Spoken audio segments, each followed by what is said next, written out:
Olá, aqui é a Nusa Batemarque e hoje teremos a segunda leitura do livro O que o Vento Sussurra.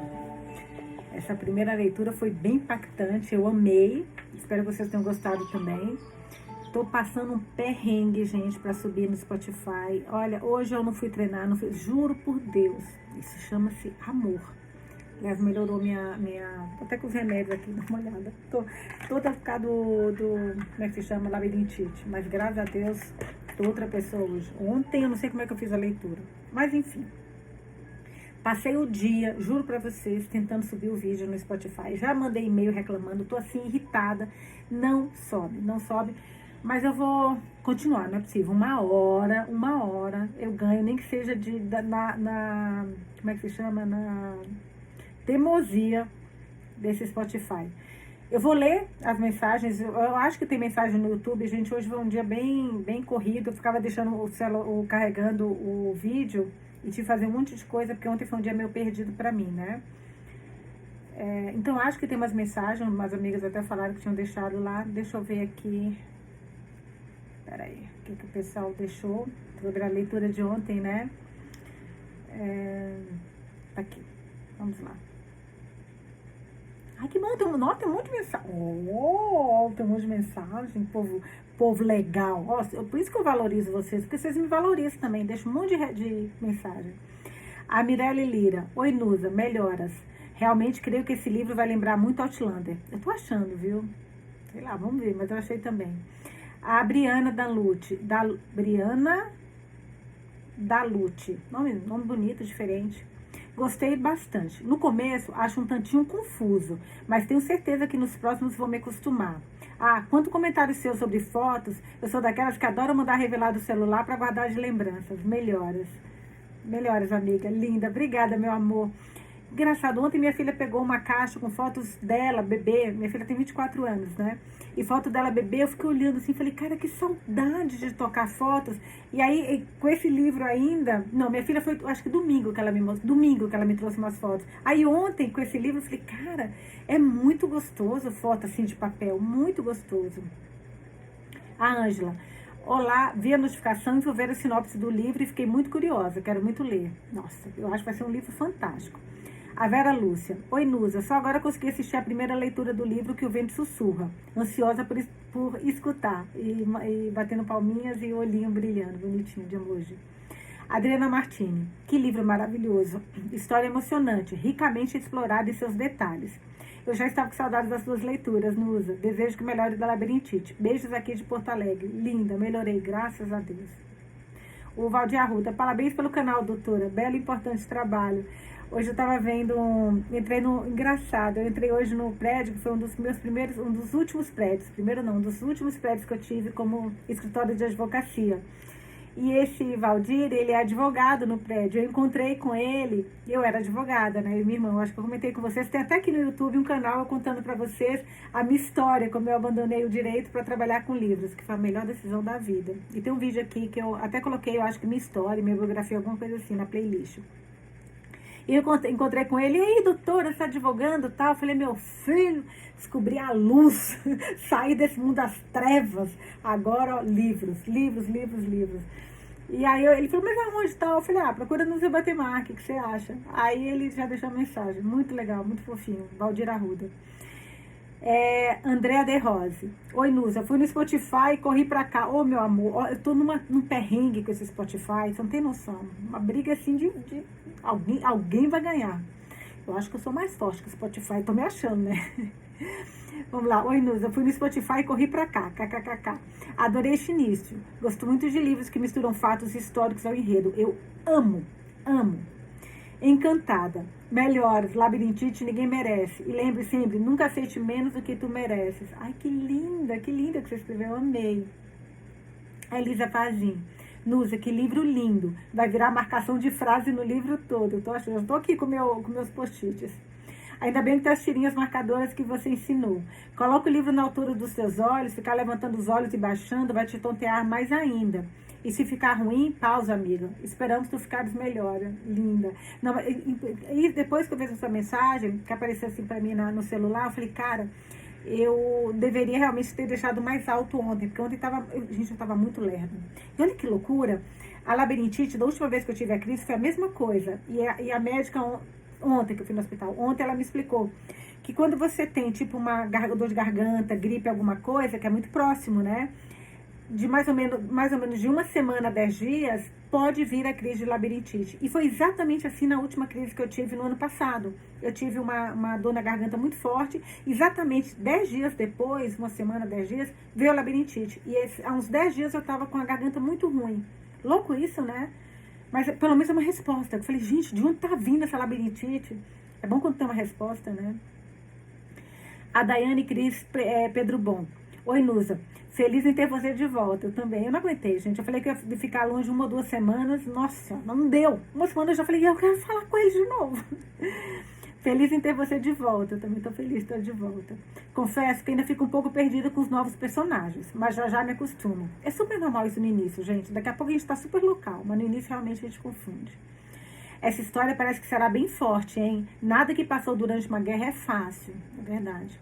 Aguardo muitas surpresas e revelações. E sobre o que você disse das fotos, sou muito apegada às fotos. Tenho várias. Saio revelando fotos tiradas do celular só para poder folhear o álbum. Que legal! A Lele Furquim. Nusa, eu sou uma das que amou este livro. Certeza de que vocês gostarão também. Tem tanta coisa linda para acontecer e personagens tão queridos. Ai, eu fico emocionada só de escutar. E personagens tão queridos, tão maravilhosos. Muito bom reler com vocês. Olha que delícia. Falando em reler com vocês, falando de leitura, gente, por favor, presta atenção no meu colar do Pequeno Príncipe. Mudei de colar. E, aliás, eu tô com um monte de colares, acessórios, Pequeno Príncipe, Alice, que eu nem coloquei na loja, lá no site do www.amleitura.com.br, que é meu site. Vocês, por favor, prestigiem, tá? Faça favor. Tem altas peças maravilhosas. Eu vou colocar também os colares. A Nívia Anitta, né?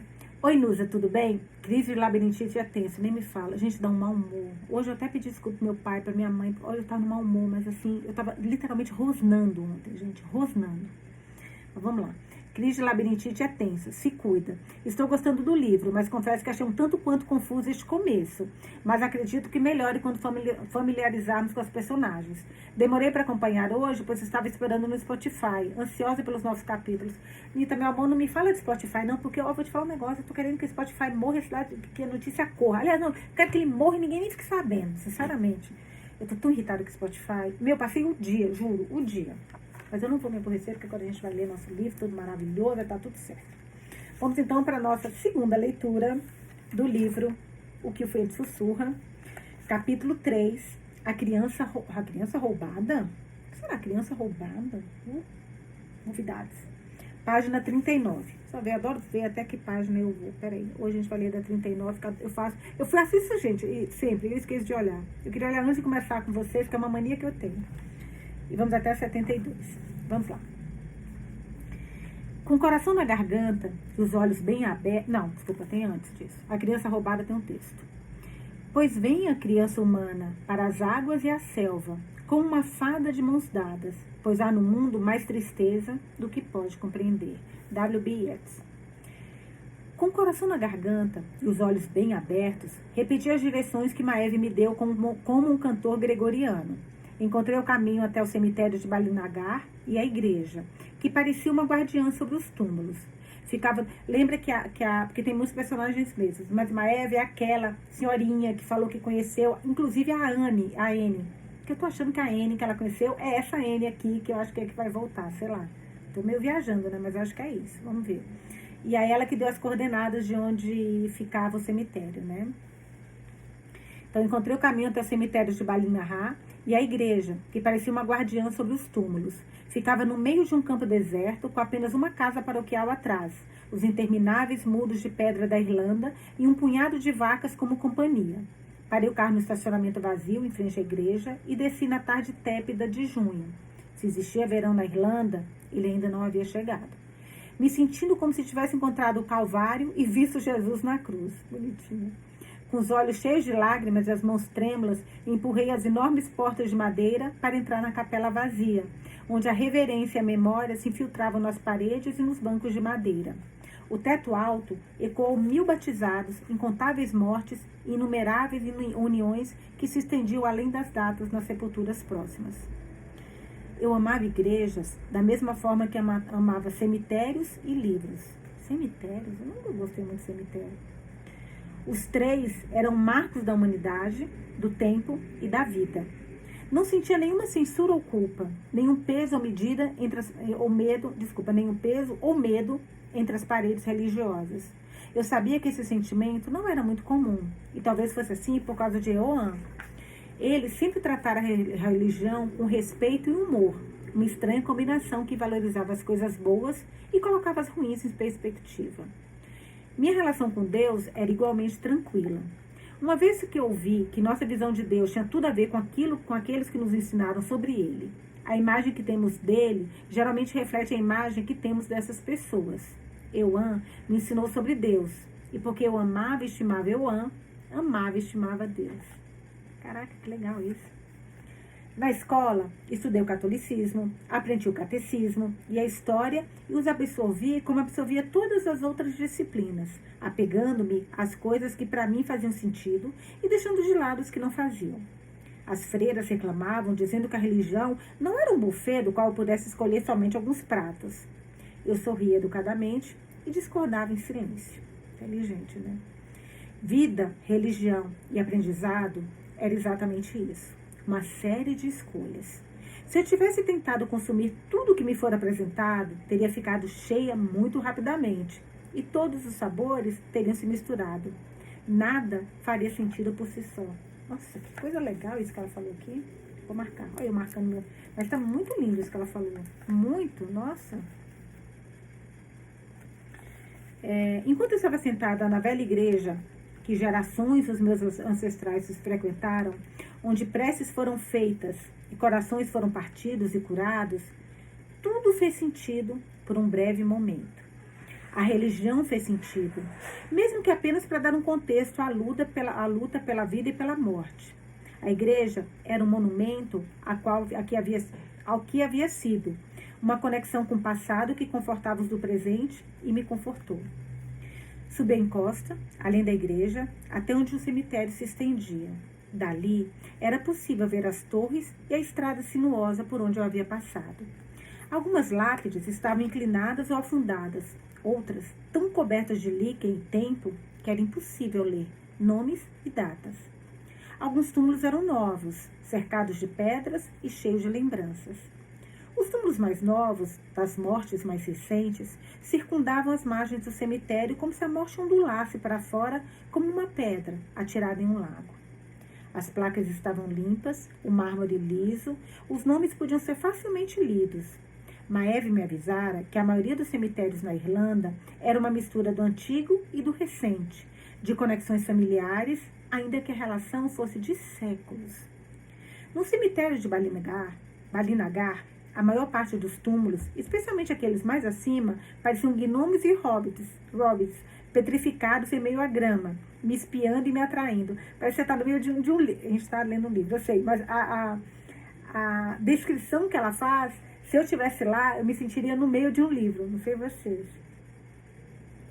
Encontrei minha família debaixo de uma árvore, ao fim de uma área mais antiga.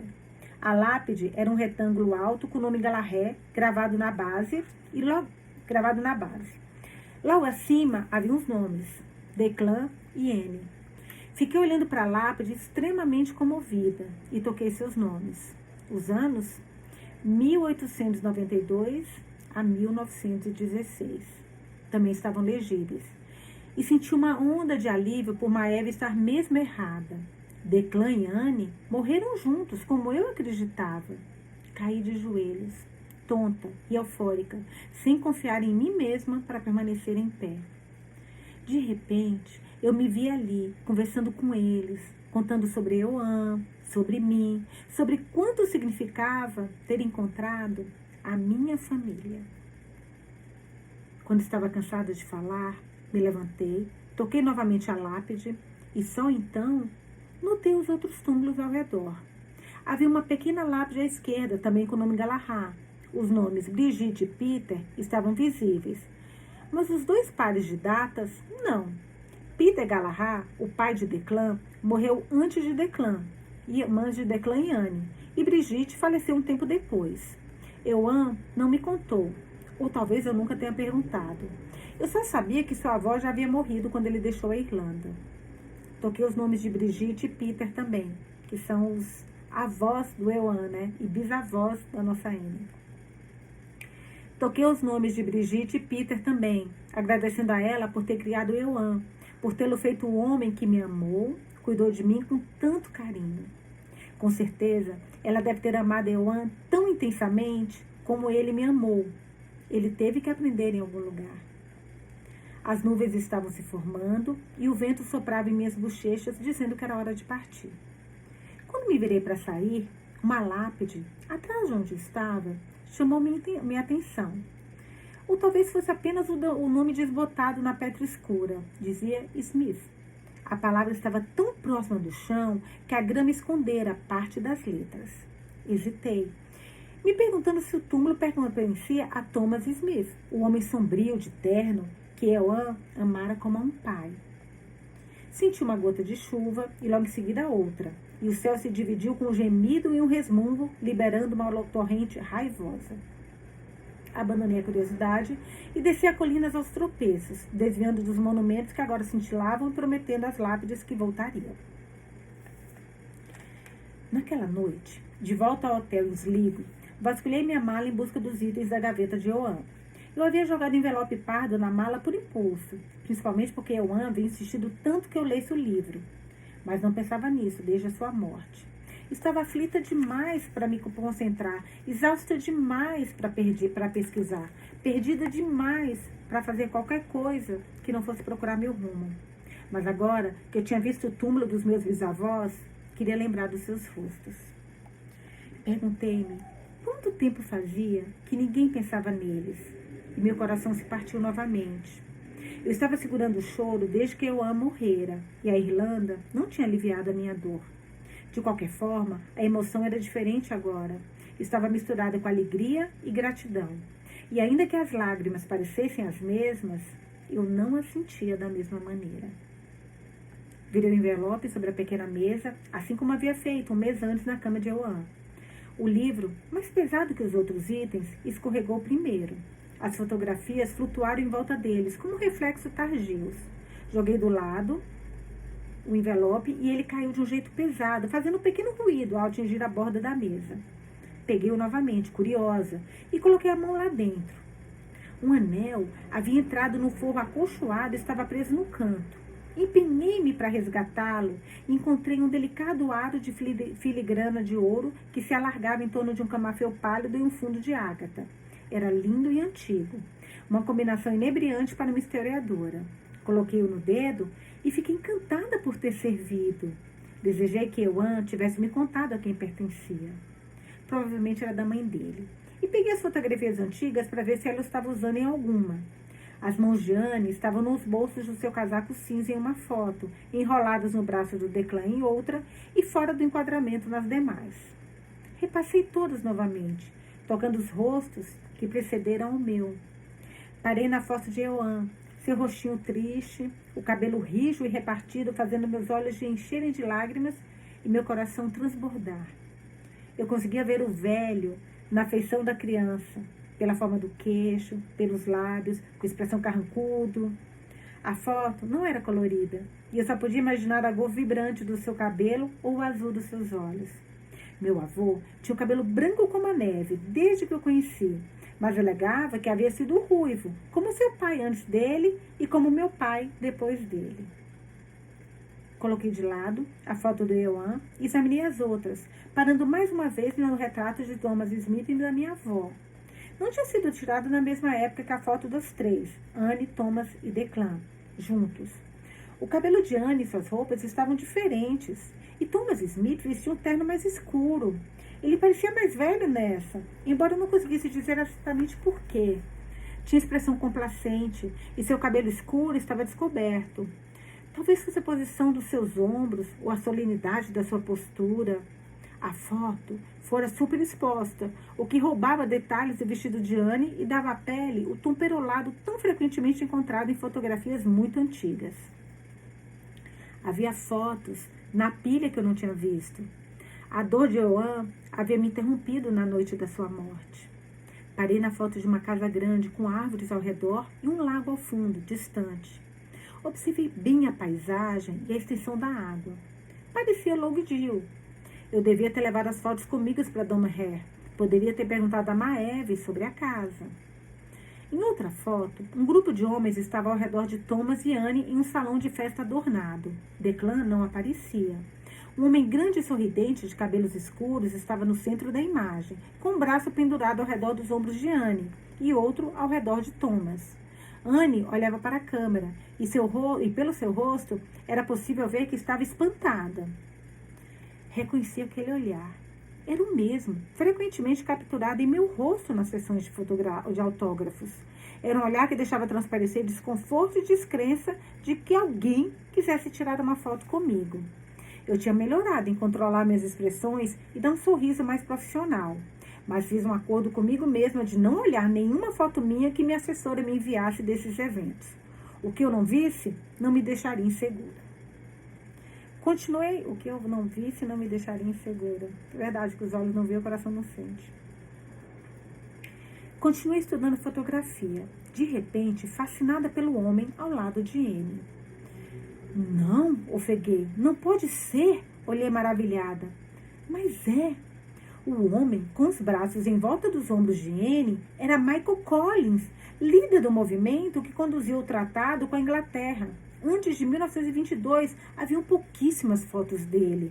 Todos tinham ouvido falar de Michael Collins e suas táticas de guerra, mas somente os mais próximos, homens e mulheres que trabalhavam ao seu lado, sabiam como ele era, tornando mais difícil para a coroa detê-lo. No entanto, depois que o tratado foi assinado e ele começou a reunir o povo irlandês para que o aceitasse, foram tiradas diversas fotografias suas, que entraram para os anais da história. Eu tinha visto essas fotografias, uma no meio de um discurso com os braços erguidos de entusiasmo, outra em seu uniforme de comandante, no dia que os britânicos renunciaram ao controle do castelo de Dublin, símbolo do controle do Reino Unido na cidade pelos 100 anos anteriores. 100 anos, caraca. Eles dominaram durante muito tempo. Encarei a fotografia por mais um instante, extasiada. Depois, a deixei de lado e peguei o livro. Era um diário muito antigo, a caligrafia perfeitamente inclinada com uma letra cursiva bonita, como a escrita antiga costumava ser. Folheei sem ler, somente checando as datas. Os registros variavam de 1916 a 1922 e eram esporádicos, com meses de diferença entre eles, às vezes anos. A caligrafia era a mesma em todo o diário. Não havia nada rabiscado ou riscado, nenhuma mancha de tinta ou páginas rasgadas. Todos os registros tinham T maiúsculo, T de tatu maiúsculo e S, Thomas Smith provavelmente, né? No fim da página, e nada mais. Thomas Smith? Perguntei a mim mesma. Era a única coisa que se encaixava. Mas fiquei surpresa que Joan tivesse o diário do homem. Li o primeiro registro, datado de 2 de maio de 1916. Meu horror e espanto cresciam ao ler sobre a revolta da Páscoa e a morte de Declan Galahad. Folheei mais alguns registros e li sobre os esforços de Thomas para encontrar Anne e aceitar a perda dos amigos. O registro do dia em que Sean-Mac de Armada foi executado em Kilmainham Gaol. Tem uns nomes muito difíceis, gente, aqui minha língua às vezes enrola para falar. Dizia simplesmente, Sean morreu hoje de manhã. Pensei que ele poderia ser poupado quando as execuções foram suspensas por vários dias, mas ele também foi levado. Meu único consolo é saber que ele aceitou de bom grado. Sean morreu pela causa da liberdade irlandesa. É assim que ele veria. Mas sendo egoísta, só consigo pensar que foi uma perda irreparável. Vou sentir muito a sua falta. É um trecho do diário que ela está lendo, tá? Ele, que ela precisa que seja o Thomas também, né? Escreveu sobre sua volta do Domremy depois de cursar medicina na Universidade College em Dublin. Essa daqui que eu falei com vocês, que tem a biblioteca mais linda que eu já vi na minha vida. University College de Dublin. Hoje não tem nem desculpa de falar que eu tô com labirintite, né? Pra não saber falar. De Dublin. Dublin, Vanusa. Acorda, mulher. E sobre a tentativa de exercer a provisão em Sligo e no condado de Leitrim. Aí tem agora, ela vai ler mais um trecho do diário, tá? Então, é como se tivesse itálico, para que a gente saiba que é um trecho que ela tá lendo. As pessoas são tão pobres. Não imagino que vai ganhar muito, mas tenho mais que o suficiente para minhas necessidades. É isso que sempre planejei fazer. E aqui estou, viajando de um canto do condado a outro, do norte a sul, a leste para Sligo e a oeste de novo. Eu me sinto um mascate na maioria das vezes, e as pessoas não podem pagar pelo que estou oferecendo. Ontem, fiz uma visita domiciliar em Ballinamore, e não recebi nenhum pagamento, exceto por uma doce canção da filha mais velha. Uma família de 7 pessoas vivendo em minha cabana de 2 cômodos. A mais nova, uma menina de 6 a 7 anos, não conseguia se levantar da cama havia vários dias. Descobri que ela não estava doente. Puta, isso é foda. Estava com fome. Tão faminta que não conseguia se mover. Se vocês não leram, gente, Diário de uma Favelada, da Ana Carolina, da Carolina de Jesus, leiam. Tem muitas cenas até engraçadas, porque ela tem um bom humor para escrever, mas ela fala muito sobre a fome. Nossa, é de cortar o coração. Voltando agora pro livro, né? Descobri que ela não estava doente, estava com fome. Tão faminta que não conseguia se mover. A família inteira era pele e osso. Tenho 30 acres em Gava Glebe, que não estão sendo cultivados, e a casa do capataz está vazia. Eu disse ao pai, um homem chamado O'Toole, que precisava de alguém para cultivar a terra. E o trabalho era dele, se achasse que poderia fazê-lo. Foi uma oferta impulsiva. Não tem interesse nenhum em cultivar ou assumir a responsabilidade de sustentar uma família inteira. Mas o homem chorou. E perguntou, puta que pariu, meu Deus do céu. Oh, gente, coisa linda. Mas o homem chorou e perguntou se poderia começar pela manhã. Dei a ele 20 libras, ou seja, ele foi lá para cuidar, além de não conseguirem pagar para ele, ele ainda fez, olha que homem maravilhoso, eu já estou amando esse Thomas Smith. Dei a ele 20 libras e trocamos um aperto de mãos. Deixei o jantar que Brigitte havia embrulhado para mim pela manhã. Era mais comida do que eu precisava. E antes de sair, fiz a menina comer um pedaço de pão com manteiga. Pão com manteiga. Anos de treinamento, estudo médico, e a criança precisava simplesmente de pão com manteiga. Puta que pariu, gente. A partir de agora, vou trazer ovos e farinha na maleta. Não, tá de chorar, mas não vou chorar não, porque eu não choro demais, para. Com essas nossas leituras. A partir de agora, vou trazer ovos e farinha na maleta médica nas minhas viagens. Acredito que comida seja mais necessária que um médico. Não sei o que vou fazer quando me deparar com a próxima família morrendo de fome na cama. Parei de ler, com nó na garganta. Eu também tô aqui. Acho que vocês devem estar por aí também, né? Virei a página e me deparei com mais um triste relato sobre o exercício da medicina em Dromhere. Abre aspas. Uma mãe parecia mais interessada que eu me casasse com sua filha do que a curasse. Ela apontava seus traços finos, as bochechas rosadas, os olhos brilhantes, todos devido a um avançado quadro de tuberculose. Acredito que ela não viverá muito, mas prometi voltar logo com um remédio para aliviar a tosse. A mãe está em êxtase. Acho que não entendeu que não vou visitar a garota. Acho que não entendeu que eu não vou visitar a garota. Ele escreveu também sobre a raiva que Brigitte Galahad tinha da Irmandade Republicana Irlandesa, do qual Thomas ainda era membro. Brigitte culpava a Irmandade pela morte de Declan e pela presença cada vez maior dos Black and Tans, força policial britânica na Irlanda. Thomas escreveu. Eu me recusei a discutir o assunto com ela. Não posso dissuadi-la das suas opiniões mais do que posso ignorar as minhas. Caraca, gente, tem umas frases aqui que eu só por Deus, hein? Meu Deus. Precisa aprender isso. A gente fica querendo mostrar no nosso ponto, né? Olha isso, eu me recusei a discutir o assunto com ela. Não posso dissuadi-la das suas opiniões mais do que posso ignorar as minhas. É respeito próprio, adorei. Ainda anseio pela liberdade e pela emancipação da Irlanda, embora não veja como conseguiremos. Minha culpa é quase tão grande quanto o meu desejo. Muitos dos homens que lutaram na revolta, homens que considero meus amigos, estão em Frongós, em Gales. E no fundo eu sinto que deveria estar com eles. Ele escreveu também com muito amor sobre Ioan. Ele é uma luz na minha vida, o vislumbre de algo melhor em meus dias. Pedi a Brigitte que cuidasse da casa para mim, assim eu poderia cuidar dela e do menino. Anne não tinha família a quem recorrer. Ela e eu éramos parecidos nesse sentido, sozinhos no mundo. Ela tinha uma irmã nos Estados Unidos. Seus pais e o irmão estão mortos há muito tempo. Brigitte é a única família que restou a Ioan. Mas eu serei a família dele e vou fazer de tudo para que ele saiba quem foram seus pais e toda a verdade sobre a Irlanda. Por isso que então Ioan gostava tanto dele, né? Que homem maravilhoso. Eu também estou amando ele. Ele era como um pai para mim, Ioan disse. Senti uma onda de ternura pelo melancólico Thomas Smith e continuei lendo. Seu próximo registro foi meses depois. Ele contou sobre os O'Toole, aqueles que eu acho que a filha comeu pão com manteiga, né? Sobre os esforços do novo capataz e a satisfação que sentiu com o peso que as crianças ganharam.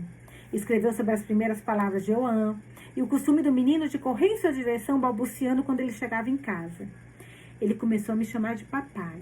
Brigitte ficou horrorizada quando percebeu e chorou compulsivamente por dias.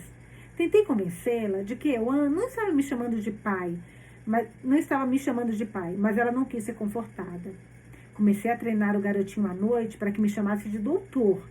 Ele fala doutor nitidamente agora e chama Brigitte de Nana, o que a faz sorrir um pouco.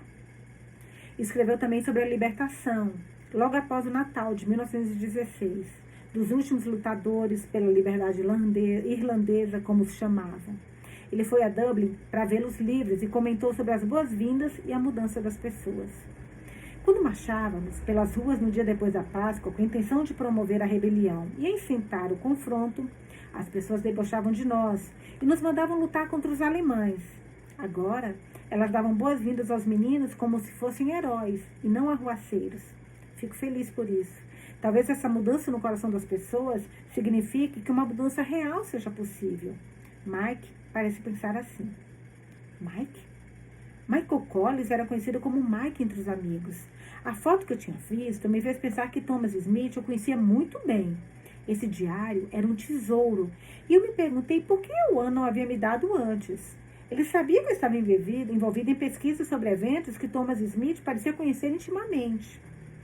Meus olhos estavam ficando pesados e meu coração não havia se recuperado ainda do estranho peso emocional da minha visita a Balinagar. Fiz um movimento para colocar o diário de lado e as páginas caíram para frente, revelando a página final. Em vez de um registro de diário, 4 estrofes marchavam sobre o papel amarelado, sem título, sem explicação, somente um trecho de poesia escrito pela mão de Thomas Smith. Parecia Yeats, embora eu não conhecesse. Perguntei-me se seria o poema sobre a mulher que se afogou no lago, o poema que o dono da doceria mencionou de manhã. Li e reli as palavras. Os versos eram tão cheios de desejo e apreensão que eu não conseguia tirar os olhos da página. Vamos lá, para o poema. Eu tirei você da água e a mantive na minha cama. Uma filha perdida e abandonada, de um passado que não está morto.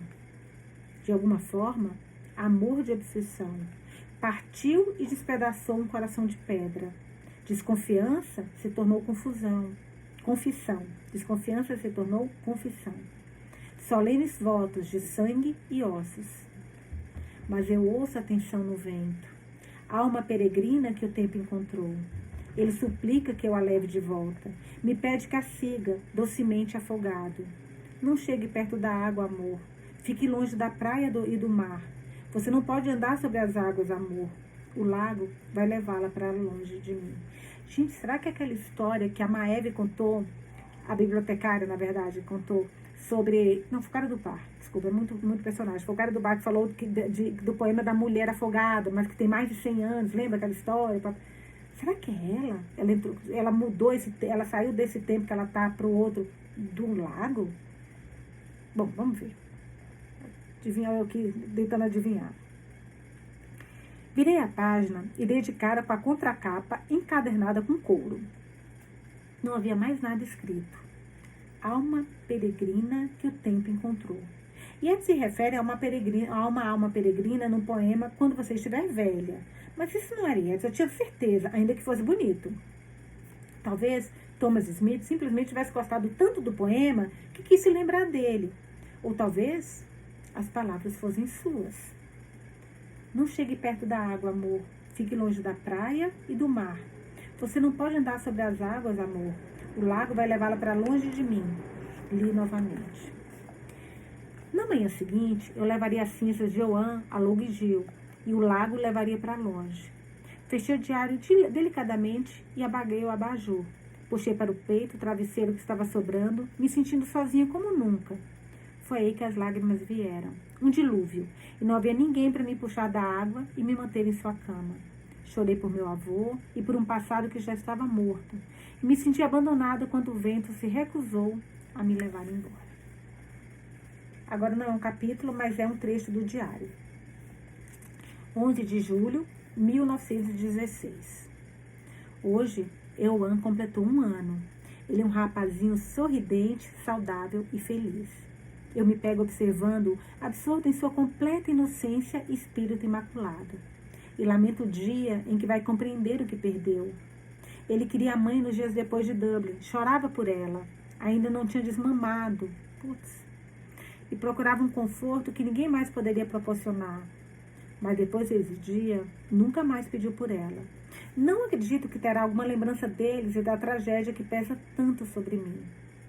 Há um alarde na Irlanda rural, provocada pelas execuções depois da Semana da Páscoa. Alguns homens foram poupados. É a mão de Valera, que estava no comando de Bolonmill, enquanto outros, como Willie Pearce e John McBride, homens que estavam mais na periferia, foram condenados à morte. Mas em vez das execuções e prisões reprimirem a tendência rebelde no país, parece que alimentaram ainda mais, contribuindo para um sentimento crescente de que outra injustiça foi cometida. E nós adicionamos a lista centenária que todo irlandês mantém guardada na memória e passa para a próxima geração. Apesar do alarde, as pessoas estão feridas e com medo. Não estamos em posição de revidar agora, ainda não, mas isso vai mudar. Quando Euan for um homem feito, a Irlanda será livre.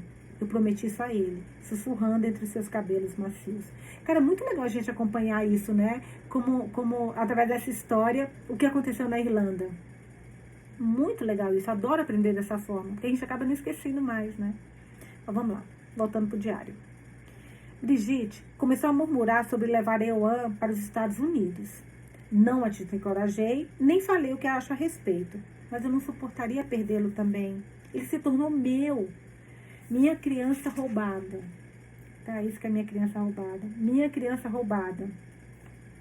Brigitte tem medo que eu me case e não precise mais dela para cuidar da casa e de mim.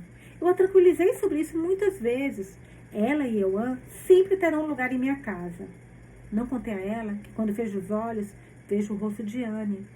Sonho com ela e meu coração está inquieto.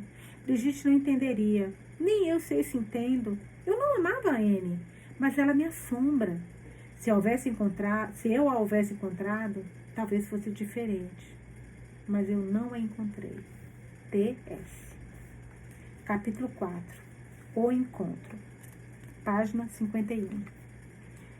Escondidos pela velhice por um tempo, de máscara, capa e capuz, um odiando o que o outro amava.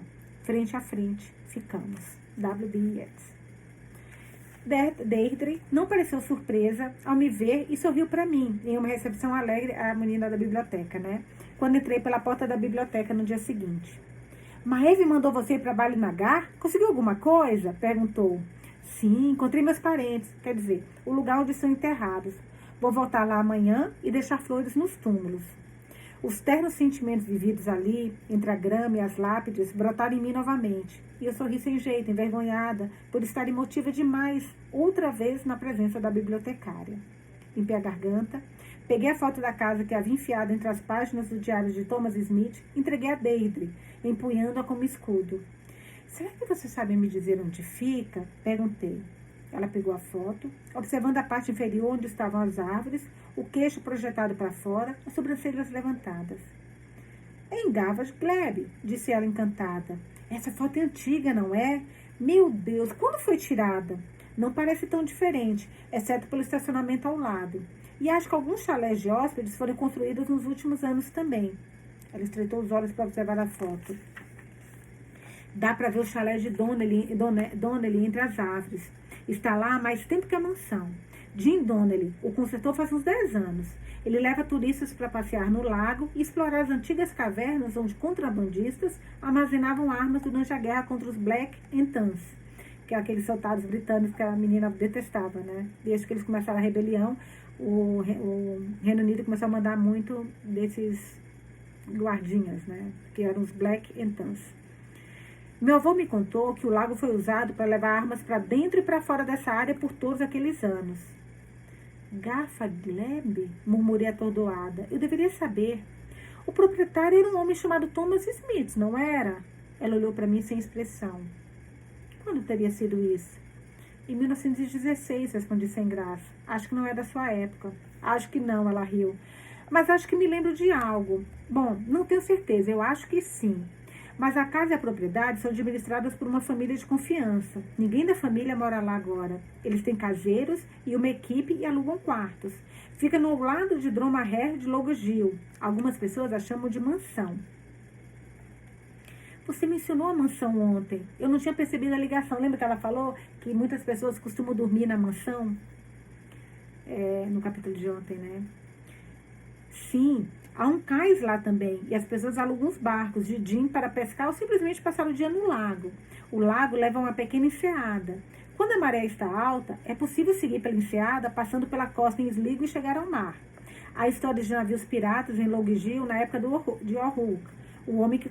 O'Rourke. Esses nomes irlandeses são muito bonitos, mas são difíceis de falar, hein? O'Rourke. O homem que construiu o castelo.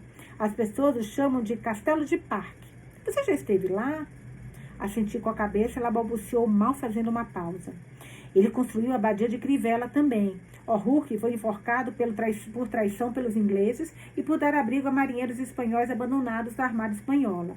O rei inglês deu o castelo de O'Rourke para um homem chamado Parque. Já imaginou trabalhar 20 anos para construir algo que duraria séculos e vir alguém tirar isso de você? Ela balançou a cabeça em desgosto. Eu gostaria de ir até Gavas Gleb. A casa está aberta à visitação? Ela deu instruções muito semelhantes às de Maeve no dia anterior. Vá um pouco para a esquerda, depois um pouco mais para a direita, pare e pergunte se por acaso se perder. Mas você não deve se perder, porque não é muito longe. Escutei atentamente, rabiscando anotações num pequeno bloco que estava em minha bolsa. Obrigada, Deirdre. E se falar com Maeve, poderia agradecer a ela por mim também? Foi muito importante para mim encontrar aqueles túmulos.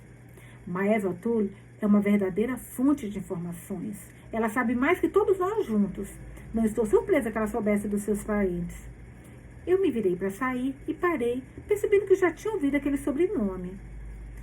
O sobrenome de Maeve O'Toole era o sobrenome de solteira dela, mas já foi McCabe, Colbert O'Brien. Ela sobreviveu a 3 maridos. Ficou um pouco confuso, então a maioria de nós continua usando o que veio primeiro. Por quê? Por nada, dei de ombros.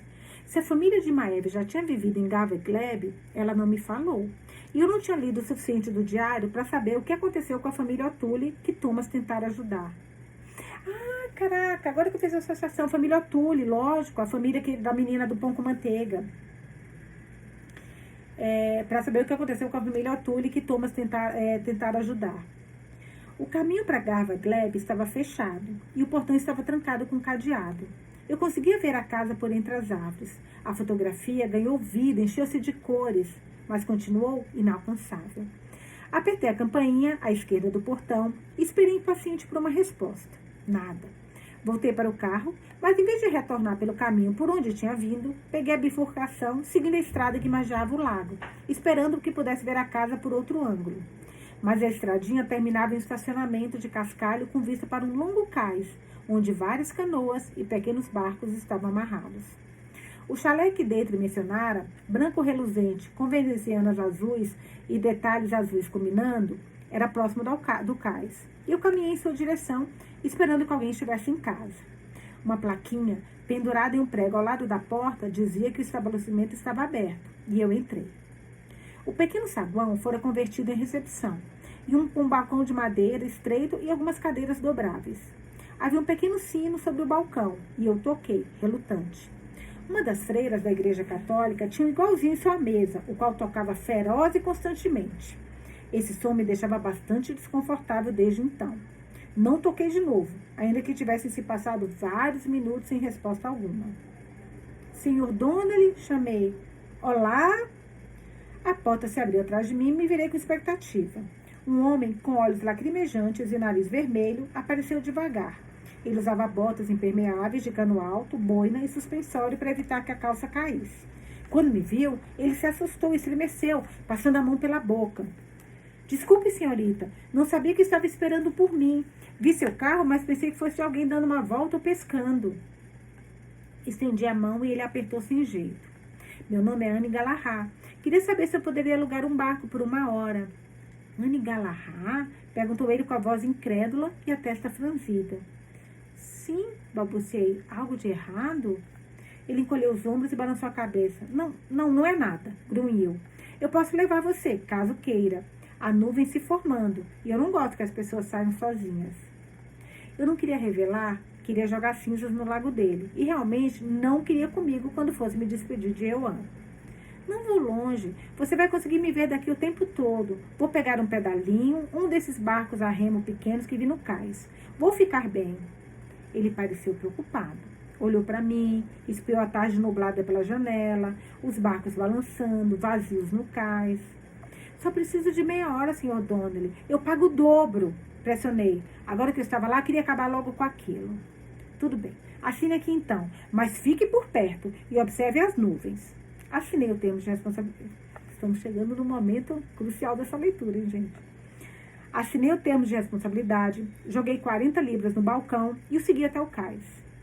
O barco que ele escolheu para mim era bem resistente, embora aparentasse estar ali havia alguns anos, ou décadas. Completava um pacote de 2 remos e um colete salva-vidas que eu vesti para acalmar a preocupação do Sr. Donnelly. Uma das alças estava rasgada, mas fingi que estava tudo ótimo. O Sr. Donnelly se ofereceu para colocar minhas coisas em um pequeno armário, no saguão, mas recusei. A urna de Euan estava na sacola e eu não pretendia pegá-la na frente dele. Sua sacola vai molhar e você não está vestido adequadamente, ele reclamou olhando para minhas roupas e meus sapatos. Eu estava usando uma blusa branca lisa, suéter de tricô e calça social creme. Esse seria o funeral de Euan. E jeans tênis e jeans eram muito informais para a ocasião. Meus pensamentos voltaram sorrateiramente ao cemitério de Balinagar, para as lápides na grama que eu visitara no dia anterior. Era isso que eu queria para Euan, um monumento à sua vida, algo permanente, algo com seu nome e duração da sua vida. Mas não foi isso que ele pediu. E deixar um túmulo em Balinagar, que ninguém visitaria ou cuidaria quando eu voltasse para os Estados Unidos, parecia errado também. Eu tinha feito uma promessa. E com um suspiro, agarrei a mão de Jim Donnelly, entrei no barco balançante e bequei os remos com determinação.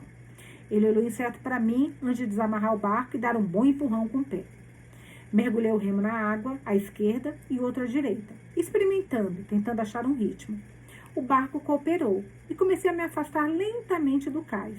Eu me afastaria só um pouco mais. O Sr. Donnelly me observou por um tempo, certificando-se de que eu pegaria o jeito antes de se retirar, passando pela praia e chegando à sua alegre casa com telhado azul e tochos florescendo ao longo do caminho. Eu estava satisfeita comigo mesma, me movendo suavemente pela água. Os movimentos da remada eram novos para mim, mas o lago estava calmo como uma banheira. A água batia suavemente contra o barco e eu descobri que gostava do movimento. Ficar sentada por horas na minha mesa de trabalho não era propício para uma boa saúde e descobri que se me forçasse a fazer exercícios físicos, isso me ajudaria a escrever. Comecei a correr, fazer flexões para evitar que meus braços ficassem moles e minhas costas corcundas. O suor, o movimento e a música que retumbava em meus ouvidos contribuíam para que eu descansasse a cabeça por 1 hora abençoada. Isso clareava a mente e disparava sinapses, e tinha sido parte da minha rotina nos últimos 10 anos. Eu sabia que tinha condicionamento físico para remar e ter um pouco de privacidade para conversar com o Euan antes de o deixar partir. Os remos deslizavam para dentro e para fora da superfície, puxando e deslizando a água sem quase nenhum barulho. Eu não ia longe. Podia ver o cais atrás de mim e, além dele, a mansão escondida entre as colinas, seu telhado desbotado e meio ao verde. Continuei remando, a sacola com a urna entre meus pés, meu olhar se afastando da costa e subindo até o céu. Era estranho. O céu cinza se misturava com a água. Tudo estava quieto. Era quase sobrenatural. E fui embalada pela quietude. Parei de remar por um instante e fiquei à deriva. A linha da costa à minha direita, o céu ao meu redor. Peguei a urna e a segurei por um instante. Então abri, me preparando para a cerimônia a que só eu iria assistir. Eu trouxe você de volta, Euan. Estamos aqui, na Irlanda, em Dromahair. Estou no meio do Logigil. É encantador, como você descreveu. Mas vou culpar você se eu for puxada para o mar. Tentei rir. Euan e eu ríamos tanto juntos. O que eu iria fazer sem ele? Não estou pronta para te deixar partir, Euan, eu disse emocionada, mas sabia que não tinha escolha. Havia chegado o momento do meu último adeus. Repeti as palavras que ele me disse centenas de vezes quando era mais nova. Palavras de um poema de Yeats, palavras que eu teria colocado em sua lápide se ele tivesse me deixado enterrá-lo como eu queria. Fadas, viu me levar deste mundo chato, que prefiro viajar com vocês pelo vento, correr no topo da maré desgovernada e dançar nas montanhas como uma chama. Apertei a urna contra o peito por mais um momento, então com uma prece silenciosa ao vento e à água, para que mantivesse a história de Euan na brisa para sempre, eu a virei, lançando ofegante o braço em um arco amplo, enquanto as cinzas brancas se fundiam com a neblina que se formava ao meu redor. Era como se as cinzas formassem uma parede de névoa branca, ondulando e se acumulando. E, de repente, eu não conseguia mais enxergar além do barco. Não havia mais praia, céu, até mesmo a água desaparecera. Coloquei a urna na sacola e fiquei sentada por um momento, escondida na neblina e incapaz de continuar. O barco me balançou, como eu um dia fizera, e eu era uma criança novamente, embalada em seu colo, consumida pela perda e pela dor. Alguém assobiou. Reconheci a melodia instantaneamente e comecei também. Remember Him Still, música favorita de Euan. Eu estava perdida no meio do lago e alguém estava assobiando. O assobio estremeceu através da neblina. Uma flauta alegre em meio ao branco sinistro, incorpórea e destoante. Eu não sabia dizer de que direção estava vindo. Então o som diminuiu, como se a pessoa que estivesse assobiando se afastasse, tivesse se afastado, me provocando com seu jogo de esconde-esconde. Olá? Chamei, levantando a voz na neblina, apenas para ter certeza de que ainda conseguia. A palavra não ecoou. Ficou imóvel no ar, amortecida pela umidade e reduzida pela minha própria relutância em quebrar a quietude. Agarrei os remos, mas não comecei a remar. Estava incerta quanto à direção. Não queria sair do outro lado do lago. Era melhor deixar a neblina se dissipar antes de tentar remar de volta para a costa. Tem alguém aí? Chamei. Acho que estão em apuros. A proa de uma barcaça surgiu. E, de repente, eu estava olhando para 3 homens que me olhavam de volta, claramente tão chocados com a minha presença quanto eu estava com a deles. Eles usavam caps de uma época passada. Ora. A aba puxada para baixo sobre a testa, sobre olhos que me olhavam com evidente alarme. Levantei-me devagar, implorando. Eu estava com medo de ficar presa na neblina para sempre e temia que esses homens fossem a minha única chance de resgate. Não foi a coisa mais inteligente que já fiz, ou talvez isso tenha salvado a minha vida. Os homens enrijeceram quando eu me levantei, como se isso representasse uma ameaça. O do meio, com os olhos arregalados de tensão e apertando os lábios com desconfiança, tirou a mão do bolso e apontou uma arma para mim. Sua mão tremia e eu cambaleei. Sem nenhum aviso, exigência ou razão, ele puxou o gatilho. Caraca! O disparo soou como um estalo abafado e meu barco estremeceu violenta e repentinamente, como se um grande animal tivesse surgido das profundezas de Logigil embaixo do meu barco e me jogado na água. A água gelada roubou meu fôlego e não o devolveu. Perseguiu-me debatendo até atingir a superfície. Cuspi enquanto meu rosto se libertava no branco denso, quase tão úmido e espesso quanto a água em que havia caído. Eu não conseguia enxergar nada além do branco, um branco sem fim. Nada de barco, nada de terra, nada de céu, nada de homens com armas, nada de homens com armas. Tentei me inclinar para trás para me forçar a boiar e ficar quieta. Se eu não podia vê-los, eles também não podiam, raciocinei. Consegui manter a cabeça para fora da água, sem respingar muito, ouvindo e observando o branco. Sob a adrenalina e o frio cortante, havia um fogo ardente ao meu lado. Continuei na água, tentando evitar a verdade. Eu havia sido baleada e precisava encontrar meu barco. Se não encontrasse, me afogaria. Comecei a nadar furiosamente de um lado para o outro, fazendo um amplo círculo na área onde havia caído, na tentativa de achar meu barco na neblina. O assobio recomeçou, abruptamente, no meio da melodia. Só um pouquinho, gente.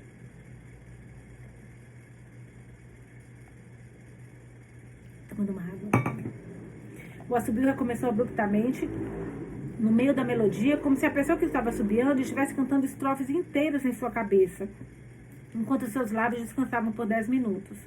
O gorjeio diminuiu e voltou com mais força. Eu gritei de novo, suplicando, enquanto meus dentes batiam, enquanto meus braços e pernas se debatiam freneticamente para manter minha cabeça fora d'água.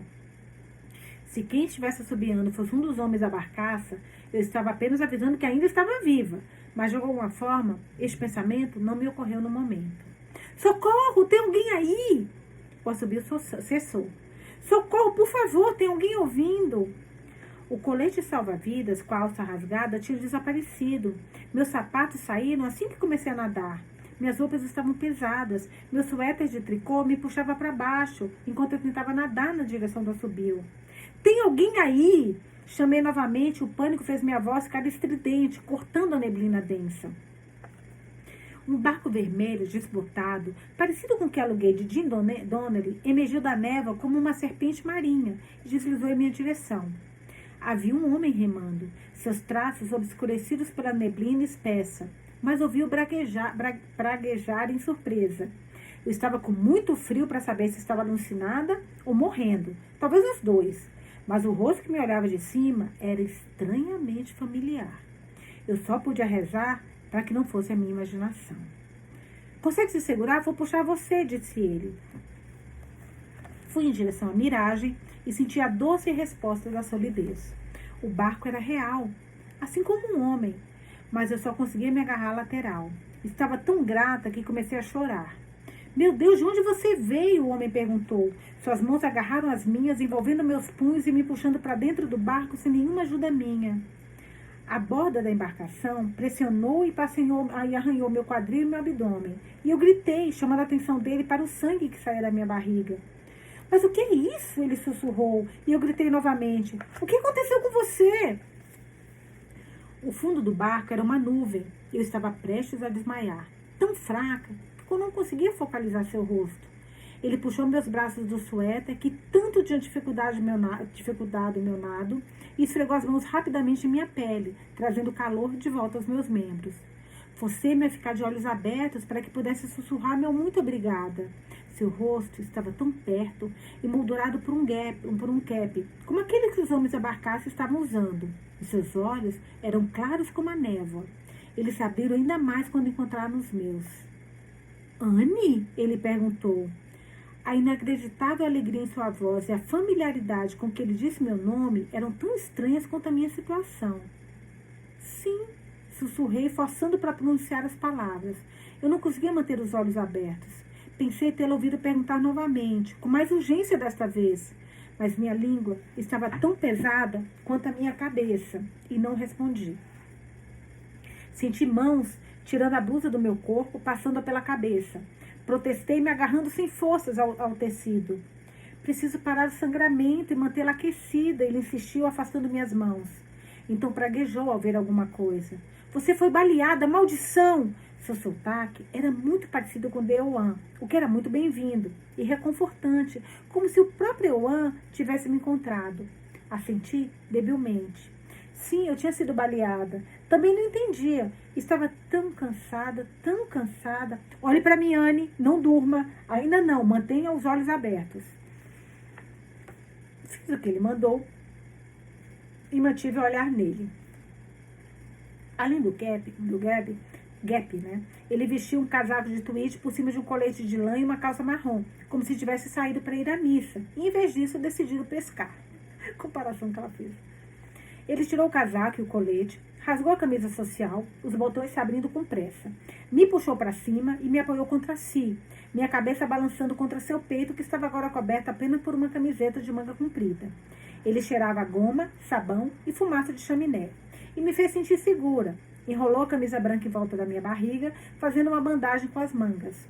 Colocou o casaco nos meus ombros, envolvendo-me com o calor do seu corpo. Vou sangrar nas roupas dele, pensei cansada, enquanto ele abria rapidamente os botões. Depois, me levou de volta ao fundo do barco, enrolando firmemente o casaco em mim e colocando algo maior por cima. Forcei meus olhos a abrirem mais uma vez e espiei-o sobre as pálpebras caídas. O homem estava olhando para mim com nítido espanto na face. Notei que era um rosto bonito. Ele tinha um rosto quadrado com um furinho no queixo que combinava com as dobras das bochechas e o formato das sobrancelhas. Notei ainda que ele me lembrava alguém que eu já tinha visto. Tentei identificar de onde, mas no estado em que eu estava, eu não consegui. Ele voltou para seu assento, agarrou os remos e começou a remar, cavando as suaves ondulações do lago como se houvesse uma corrida a ser vencida, e sua urgência me tranquilizou. Ele sabia meu nome e eu seria encontrada. Por enquanto, isso era suficiente. Devo ter dormido, porque de repente me vi flutuando novamente, perdida na água e na neblina, e gemi de angústia, certa de que o resgate tinha sido apenas um sonho. Então me ocorreu que eu não estava me debatendo ou afundando. Foi aí que eu percebi que não estava flutuando, mas estava sendo levada e carregada do barco até o cais. Senti as ripas contra as minhas bochechas e o roçar na madeira úmida e gasta sobre as minhas palmas. Eamon, meu salvador, gritou, e ouvi correndo no cais, seus passos se afastando rapidamente, as ripas vibrando sobre minhas bochechas. Eamon! Ele gritou de novo, embora dessa vez de mais longe. 2 pares de pés apressados voltaram, empurrando uma carroça que fazia tum-tum ao passar pelas tábuas irregulares. O homem que me encontrou no lago se agachou ao meu lado, tirando meu cabelo do rosto. Você sabe quem é ela, Eamon? Meu salvador perguntou. Anne! Uma voz diferente ofegou. Essa é a Anne! Meu salvador praguejou como se o homem chamado Eamon tivesse confirmado algo em que ele mesmo não podia acreditar. O que aconteceu com ela, doutor? Quem fez isso com ela? Não sei o que aconteceu, Eamon, ou com que ela se envolveu, ou em que ela se envolveu. E se eu só preciso que você seja discreto sobre isso até que eu decida o que fazer. Achei que ela estivesse morta, doutor, disse Eamon. Todos nós achamos, murmurou o doutor. Como você vai manter segredo sobre isso? Não dá para esconder uma pessoa assim, protestou Eamon. Não vou manter a Anne em segredo, mas eu preciso manter isso em segredo até descobrir onde é que ela esteve por todo esse tempo e por que alguém atirou nela e a jogou no lago. O homem Eamon, chamado Eamon, ficou em silêncio, como se algo tivesse sido comunicado sem que precisassem dizer. Eu queria explicar, protestar, dizer que era um mal-entendido. Mas o desejo não era mais que um pensamento que se desintegrava, e quando eles me deitaram na carroça, que cheirava repolho e cachorro molhado, desapareceu completamente. Senti a urgência e o medo deles, mas a neblina, assim como o nevoeiro que escondeu os homens armados, roubou minhas perguntas e minha consciência. Gente, ela voltou pro passado. Agora nós estamos no diário dele. 24 de fevereiro de 1917. Michael Collins estava fazendo campanha para o clã de Plunkett no norte de Roscommon, ao sul de Drumheller, e fui ouvi-lo falar. Fazia apenas 2 meses que ele tinha sido libertado de Frongote e já estava no centro dos acontecimentos. Mike me viu na multidão e desceu as escadas quando terminou de falar. Me pegou nos braços e me rodou como se eu fosse o seu amigo mais querido. Mike tratava as pessoas desse jeito. Era algo que sempre admirei, pois não é uma característica que possuo. Ele perguntou por Declan e Anne e tive que dar a notícia. Ele não conhecia Anne muito bem, mas conhecia Declan e o admirava. Levei-o para casa, em Dava Glebe, para passar a noite, ansioso para ouvir o que estava acontecendo nos círculos da Irmandade. Segundo Mike, a percepção política é de que somos todos, sim, Faineres. Mas os princípios básicos do Sinn Féin diferem dos meus, Tommy. Acredito que vai ser necessário usar a força física para libertar meu país do domínio britânico. Quando perguntei o que ele queria dizer com isso, ele encheu novamente seu copo de uísque e suspirou, como se estivesse prendendo a respiração um mês. Não estou me falando de me esconder e incendiar Dublin. Isso não funciona. Fizemos um acordo em 1916, mas acordos não bastam. Será necessário um tipo diferente de guerra, ações furtivas, golpes contra os jogadores principais. Vamos reorganizar os voluntários irlandeses e convidar o Sinn Féin e a Irmandade Republicana Irlandesa para se juntarem a nós. Todas as facções que se uniram de alguma forma durante a Revolta da Páscoa precisam se unir novamente agora com um objetivo: tirar os britânicos da Irlanda de uma vez. É a única maneira de ganharmos alguma coisa. Quando eu lhe perguntei como eu poderia ajudar, ele riu e bateu nas minhas costas. Então, hesitou por um momento e perguntou sobre minha casa em Dublin. Eles precisavam de casas seguras por toda a cidade para esconder homens e guardar suprimentos a qualquer momento. Concordei imediatamente e dei a ele uma chave reserva, prometendo entrar em contato com um casal de idosos que cuidava da residência na minha ausência. Ele colocou a chave no bolso e disse de um jeito discreto: "Nós vamos precisar de armas também, Tommy." Permaneci em silêncio e seus olhos ficaram sérios. "Estou mandando uma rede para contrabandear armas pela Irlanda. Sei como você se sente sobre tirar a vida de homens quando jurou salvá-los. Mas temos que ser capazes de lutar uma guerra, doutor. E a guerra está chegando. Não vou traficar armas para vocês, Mike." "É o que pensei que diria." Ele suspirou. "Mas talvez haja outro jeito de você ajudar." Ele me olhou por um momento e eu tive certeza de que lançou a ideia do contrabando de armas primeiro, sabendo que eu diria não e que seria mais difícil dizer para mim dizer não 2 vezes. Ele me perguntou se meu pai era inglês. Eu disse a ele que meu pai era fazendeiro, que o pai dele era fazendeiro e o pai dele também há séculos.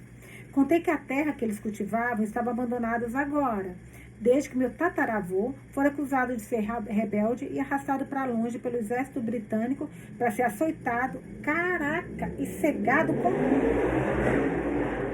Gente, a gente está aqui em 1917 e esse barulho de moto... Eu até perdi o clima, sinceramente.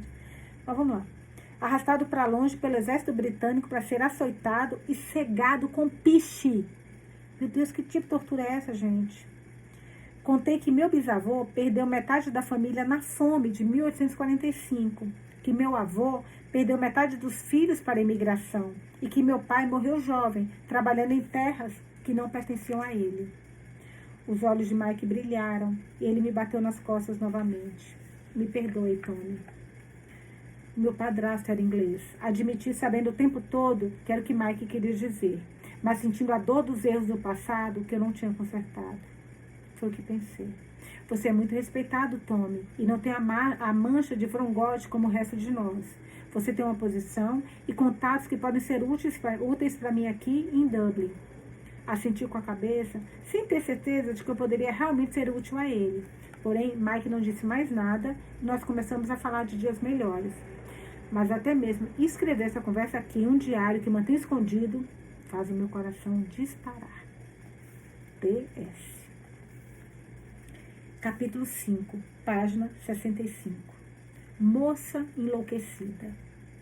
Aquela moça enlouquecida improvisando sua música, sua poesia, dançando em meio à praia, a alma separada de si, subindo, caindo, onde ela não sabia.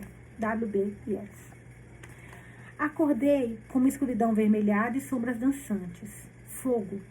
Uma tora rachou e caiu na grade, espalhando fagulhas que me fizeram pular e gritar de dor. O barulho da tora, ao quebrar e cair, me lembrou do disparo, embora não tivesse certeza se era uma lembrança ou uma nova história. Às vezes isso acontecia comigo. Eu ficava tão imersa na escrita que as cenas dos personagens que criava ganhavam vida na minha cabeça, se desenvolviam, tornando-se independentes e me visitavam enquanto dormia. Eu levei um tiro. Fui tirada para a água por um homem que sabia o meu nome e agora estava aqui, em um quarto que parecia um pouco com o meu quarto no hotel Great Southern, mas em vez de carpete, o piso era de madeira e coberto com tapetes floridos.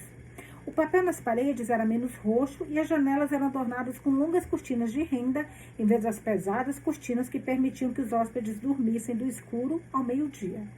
Havia 2 luminárias decoradas com tecido plissado e gotas de vidro em cada mesinha da cabeceira. Respirei fundo, tentando identificar quão gravemente ferida eu estava. Toquei meu abdômen com cuidado, apalpando ao redor da parte da bandagem que estava mais grossa do lado direito. Queimou e puxou quando eu me mexi. Ainda que ligeiramente, mas se uma bandagem for colocada, significava que a bala não tinha causado nenhum dano sério. Eu tinha sido cuidada, estava limpa e seca, embora completamente nua sob os cobertores, e não fazia ideia de onde estava. Você vai embora de novo? A voz da criança veio da beira da minha cama, incorpórea e assustadora. Para além das barras de latão dos pés da cama, havia alguém parado me olhando. Ai, gente, olha isso, como é que é? Você vai embora de novo. Será que é o Euan, gente? Levantei a cabeça devagar para enxergar melhor e desisti imediatamente, os músculos do meu abdômen se contraindo de dor. Você pode chegar mais perto, por favor? Perguntei sem fôlego. Fez-se um longo silêncio. Em seguida, senti o roçar de uma mãozinha nos meus pés e a cama estremeceu levemente, como se a criança abraçasse a beirada para se esconder. A aproximação durou longos segundos, mas a curiosidade claramente prevaleceu sobre o medo, e momentos depois, eu estava frente a frente com um garotinho. Ele vestia uma camiseta branca, enfiada de qualquer jeito, em uma calça escura que estava presa por um suspensório, o que o fazia parecer um idoso. Seu cabelo era ruivo, de um vermelho intenso e quente. Tinha um nariz fino e atrevido e estava sem o dente da frente. O buraco era visível por trás dos seus lábios entreabertos. Mesmo com a luz oscilando, seus olhos eram azuis. Eles vasculharam os meus com franqueza, me analisando amplamente. E eu estava certa de que o conhecia. Sabe o título do capítulo? Moça enlouquecida, ok? Eu estava certa de que o conhecia.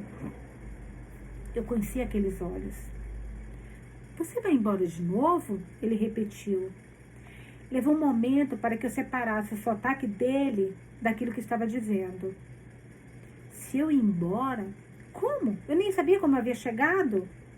Eu não sei onde estou, murmurei. Minhas palavras saíram extremamente enroladas, como se eu tentasse copiar o sotaque dele. Morfina. Então, não sei para onde vou, concluí. Você está em Gavas Gleb, ele disse. Ninguém nunca dorme neste quarto. Ele pode ser seu agora. É muito legal dessa parte. Meu nome é Anne. Qual é o seu? Você não sabe? Ele perguntou, torcendo o nariz. Não, sussurrei, embora curiosamente a confissão me parecesse uma traição. Euan Declan Galahad, respondeu com orgulho, me dando seu nome completo, como às vezes as crianças faziam. Euan Declan Galahad, o nome do meu avô. Euan, repeti maravilhada, estendendo a mão para tocá-lo. Mas de repente tive certeza de que ele não estava ali realmente. Ele deu um passo para trás, com os olhos na direção da porta. Eu estava dormindo e tendo um sonho esquisito e maravilhoso. Quantos anos você tem, Euan? O eu do meu sonho perguntou. Você não se lembra? Respondeu ele. Não, eu estou confuso, não me lembro de muita coisa. Você pode me dizer, por favor? Quase 6. 6? Fiquei maravilhada. 6. Meu avô nasceu em 1915, menos de um ano antes da rebelião que tirou a vida dos seus pais. Se ele tinha quase 6, era 1921. Eu estava sonhando com 1921? Estava tendo uma alucinação? Eu tinha levado um tiro e quase me afogado. Talvez eu estivesse morta. Mas não me sentia morta. Eu sentia dor, apesar da medicação. Minha cabeça, minha barriga, mas minha língua funcionava. E nos meus sonhos, minha língua nunca funciona. O seu aniversário é no dia 11 de julho, não é? Eu me lembro disso. Eu disse. Euan sentiu com entusiasmo, seus ombros magros cobrindo as orelhas, grandes demais, e ele sorria como se eu tivesse me redimido um pouco. Sim. Em que mês estamos agora? Junho, gritou. Por isso eu tenho quase 6 anos. Você mora aqui, Euan? Sim, com o doutor e a Nana. Só mais um pouquinho de água. Sim, com o doutor e Nana. Ele disse impaciente, como se eu já tivesse explicado demais. Com o doutor? O bom médico, Thomas Smith, Euan disse que o homem era como um pai para ele. Qual o nome do doutor? Euan Thomas, mas Nana o chama de Dr. Smith. Eu ri baixinho, feliz que meu sonho fosse tão detalhado. Agora eu sabia porque ele parecia tão familiar. Era o homem das fotos, o homem com olhar e lábios inexpressivos, aquele que Euan disse que amava a Anne. Pobre Thomas Smith, estava apaixonada pela mulher do seu melhor amigo. E quem é Nana? Perguntei ao menino, apreciando o confuso enigma do meu sonho. Bridget Galahad. Bridget Galahad, sussurrei. Isso mesmo, Bridget Galahad, a avó de Euan, mãe de Declan Galahad, sogra de Anne Galahad, Anne Galahad. Thomas Smith me chamou de Anne. Thomas disse que você é minha mãe. Ouvi ele contar para Nana, disse Euan com pressa. E eu ofeguei. A mão que tinha levantado para tocá-lo caiu de volta na cama. Meu pai vai voltar também? Pressionou sem esperar minha resposta. Seu pai? Meu Deus, aquele era Euan? Meu Euan? Apenas uma criança e seus pais estavam mortos? Eu não era sua mãe.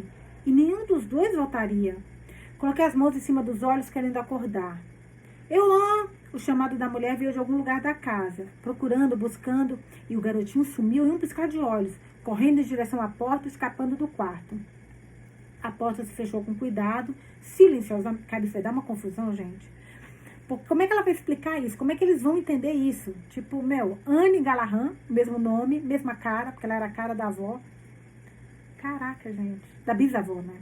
Desculpa, porque o Anne era o avô. Pera, agora me perdi. Eu era o avô e ela era a bisavó. A porta se fechou com cuidado, silenciosamente, e eu me deixei levar por outro sonho. Uma escuridão segura, onde a voz não se transformava em garotinhos de cabelo ruivo e sorriso cativante. Quando acordei novamente, havia mãos sobre a minha pele e os cobertores haviam sido puxados de lado, deixando meu abdômen descoberto, enquanto minhas bandagens eram trocadas. Vai cicatrizar logo. Fez um sulco na lateral, mas poderia ter sido pior. Era o homem da foto novamente, Thomas Smith. Caraca, gente, que livro legal! Aí, tomando. Cara, isso vai dar muita confusão. Adoro isso. Ele achava que eu era outra pessoa. Fechei os olhos para afastá-lo, mas não funcionou. Seus dedos, firmes e seguros, apalpavam meu abdômen, impedindo minha negação. Comecei a entrar em pânico e a ter falta de ar. Você está com dor? Choraminguei. Mais com medo do que com dor. Medo de me entregar. Eu não era a mulher que ele pensava que eu fosse. E mais que qualquer coisa, estava aterrorizada de contar a ele que estava enganado. Você está dormindo há muito tempo. Uma hora você vai ter que falar comigo, Anne. Se falasse com ele, o que eu iria dizer? Ele me deu uma colherada de algo claro e meloso. E me perguntei se era o láudano que estava me causando alucinações. Você viu Euan? Perguntou ele. Assenti e engoli, recordando a imagem do garotinho de cabelos vívidos e olhos familiares me espiando dos pés da cama. Minha mente havia criado uma criança linda.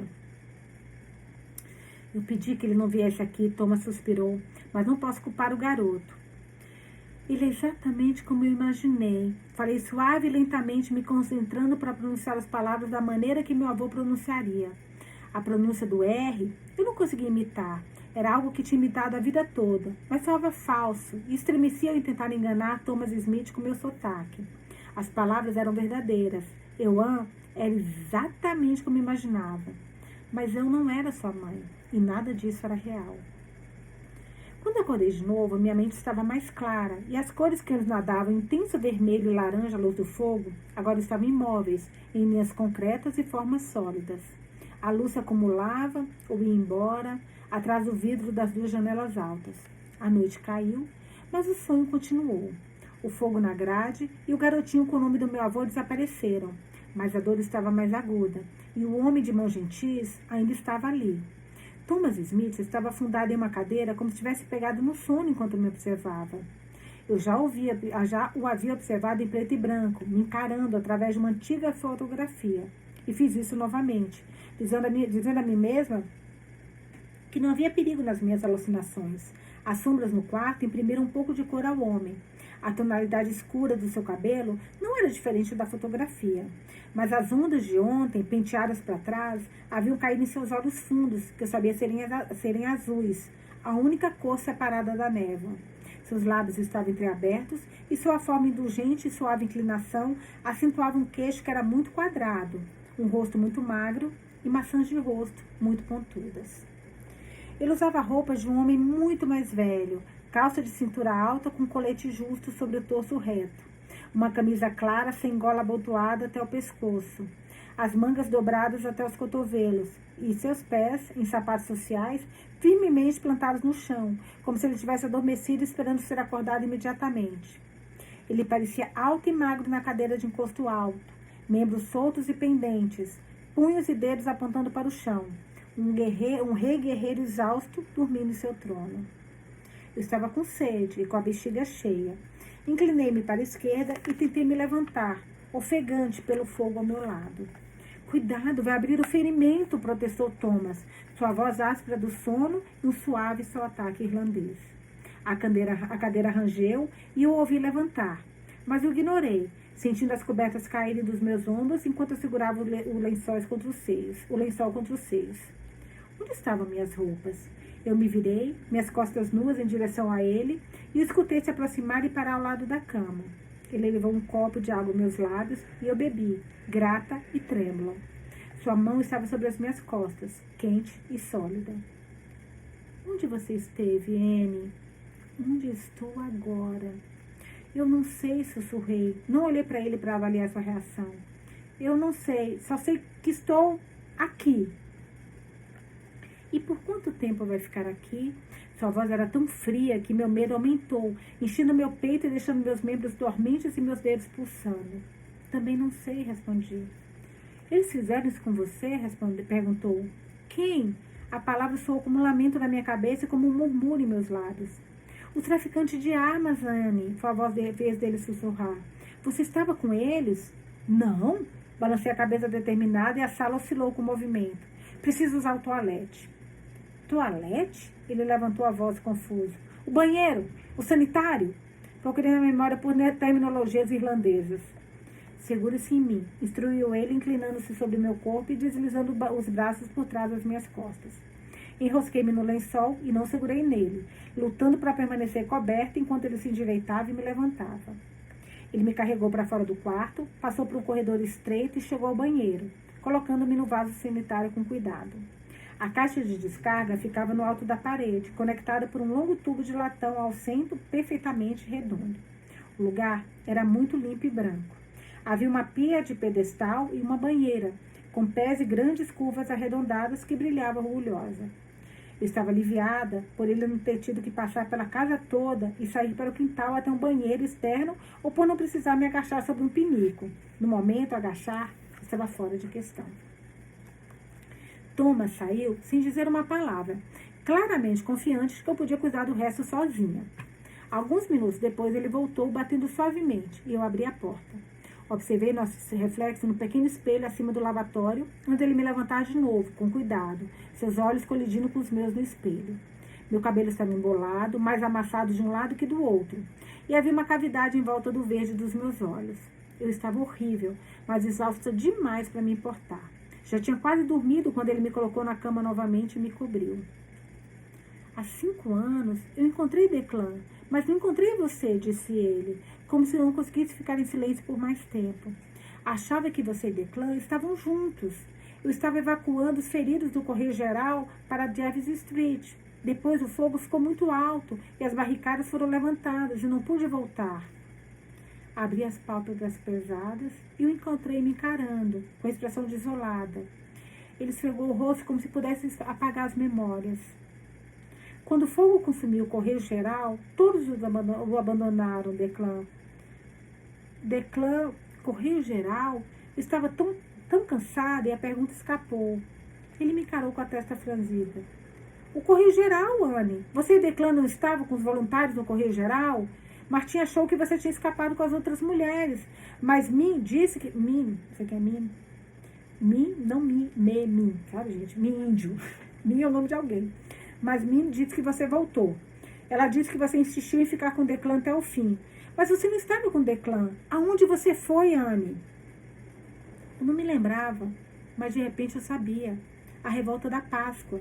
Ele estava escrevendo eventos sobre os quais eu tinha acabado de ler em detalhes.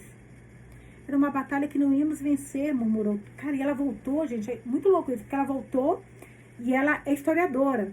Então, ela sabe com detalhes da história do que vai acontecer. Nossa, o que vem por aí, meu Deus. Vamos lá, voltar. Era uma batalha que não íamos vencer, murmurou Thomas. Todos nós sabíamos disso. Você e Declan sabiam. Nós conversamos sobre o que significaria a revolução, o que significaria contra-atacar. Havia algo de glorioso nisso. Glorioso e terrível. Glorioso e terrível. Sussurrei, imaginando a cena e me perguntando se eu estava conjurando do jeito que imaginava histórias quando criança, me colocando no centro da ação e me perdendo em minhas próprias produções. No dia seguinte, a nossa retirada do Correio Geral, a liderança se rendeu. Encontrei Declan jogado na rua. Thomas me olhou, observando meu rosto ao mencionar Declan, e eu só consegui olhar de volta, impotente. Ele não teria deixado você no Correio Geral, e a Anne que eu conhecia não teria abandonado, de maneira alguma. A Anne que eu conhecia.